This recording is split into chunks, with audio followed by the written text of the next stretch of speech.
Hai semua, Sobat Paspi dan para penggemar sawit Indonesia. Kali ini saya akan mengajak kalian berbicara mengenai sebuah topik yang menarik, yaitu palm oil biodiesel atau singkat cerita, produksi biodiesel dari bahan sawit di Indonesia. Apakah merupakan sebuah kegagalan atau kesuksesan? Nah, pertama-tama, apa itu biodiesel?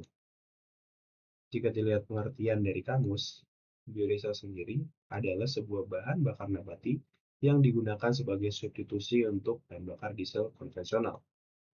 Menurut PASPI Institute itu sendiri, biodiesel adalah bahan bakar alternatif yang terbuat dari bahan-bahan organik seperti minyak nabati, lemak hewan, dan juga minyak jelantah sebagai bahan bakar alternatif untuk mengurangi konsumsi bahan bakar fosil yang semakin menipis.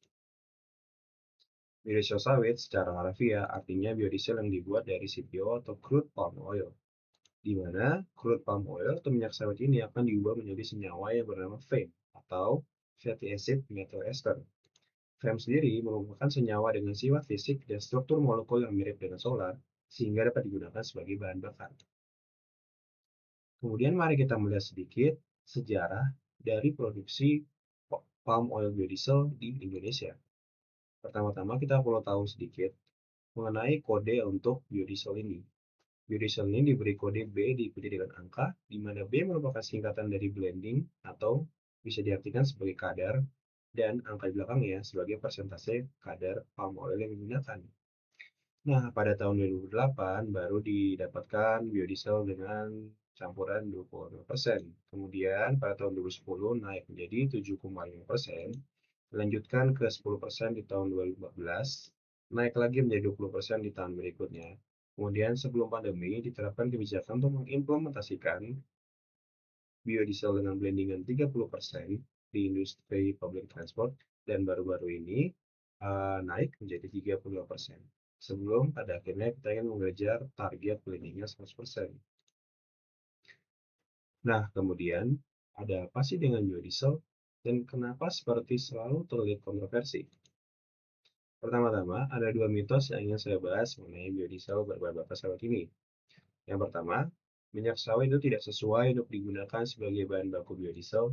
Dan yang kedua, pengembangan biofuel dari sawit menyebabkan trade-off antara makanan dan juga bahan bakar atau food and fuel.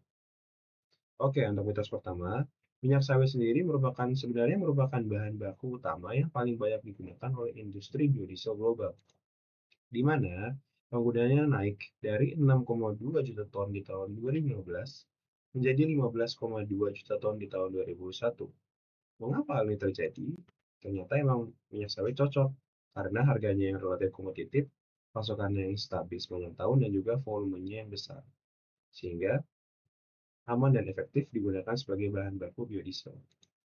Mitos yang kedua, isu trade-off antara food and fuel ini sebenarnya terjadi akibat keterbatasan supply, sehingga solusinya bukanlah menghentikan produksi biodiesel, tapi meningkatkan availability dan affordability dari minyak nabati itu sendiri. Singkat cerita, apabila volume produksi CPO kita naik dengan supply yang stabil, tetapi demand-nya juga naik karena ada produksi biodiesel, maka harga akan naik dan ini akan menguntungkan semua pelaku industri di dunia sawit.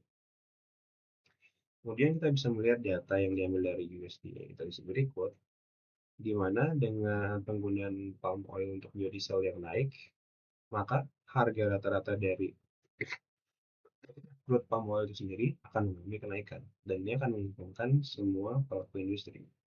Jadi, bagaimana? Apakah masih ragu dengan biodiesel sawit? Sekian dan terima kasih.